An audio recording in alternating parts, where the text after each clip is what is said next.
साहेब, तुम्ही हळदीची शेती करता, तुमचा पूर्ण परिचय द्या. नमस्कार, माझं नाव लीलाधर देवमनजी चटप, मुक्काम नरसाळा, तहसील सावनेर, जिल्हा नागपूर. साहेब, तुम्ही हळदीची शेती किती वर्षापासून करता? मी हळदीची शेती 6 वर्षापासून करत आहे. आपल्या नरसाडा एरियामध्ये कापसाचा ॲव्हरेज किती आहे पर एकरी? 7 ते 8 क्विंटल, आणि आपल्या हळदीचा? 17-18 क्विंटल एकरी ॲव्हरेज देते. तर आज आपण कापसाचा विचार केला गव्हर्नमेंटच्या भावानी तर 8,000 रुपये क्विंटल आपल्याला मिळतो. तर हळदीला काय भाव आहे? आता या टायमात हळदीचे 11,500 रुपये रेट चालू आहे.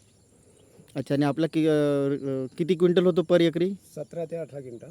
म्हणजे हळद हे पीक कापसाच्या काही पटीनं परवडते, डबलच्या वरच परवडते, आणि खर्चही खूप कमी आहे. म्हणजे मजुरी लागत नाही जास्त, विशेष म्हणजे मजुरी कमी लागते हळदीला.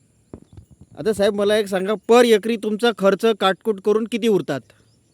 सर्व खर्च काटकूट करून मला 1 लाख रुपये शिल्लक पडते हळदी. आणि कापूस जेव्हा करत होते तेव्हा किती राहत होते? कापूस शेतीमध्ये 25 ते 30 हजार जास्त, म्हणजे चांगलं उत्पादन झालं तर 25 ते 30 हजार रुपये शिल्लक पडत होते. तर तुम्ही हे मार्गदर्शन आमच्या कास्तकारांना कराल का? हा, मार्गदर्शन करून शेतकऱ्याला. तुम्ही जैविक करता की रासायनिक करता? याच्यात 80% जैविक आहे आणि 20% रासायनिक आहे. तर जैविक करण्यामध्ये तुम्हाला प्रेरणा कुठून मिळाली? TCBT कार्यक्रम पाहिला होता, ते सुभाष पाडेकरचं पाहिलं होतं, ते अच्छा. कार्यशाळा केली आहे.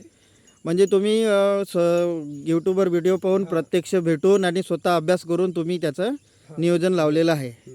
तर याच्यामध्ये तुमचा खर्च कमी झालेला आहे. अच्छा अच्छा, चला, नमस्कार, भेटू पुन्हा.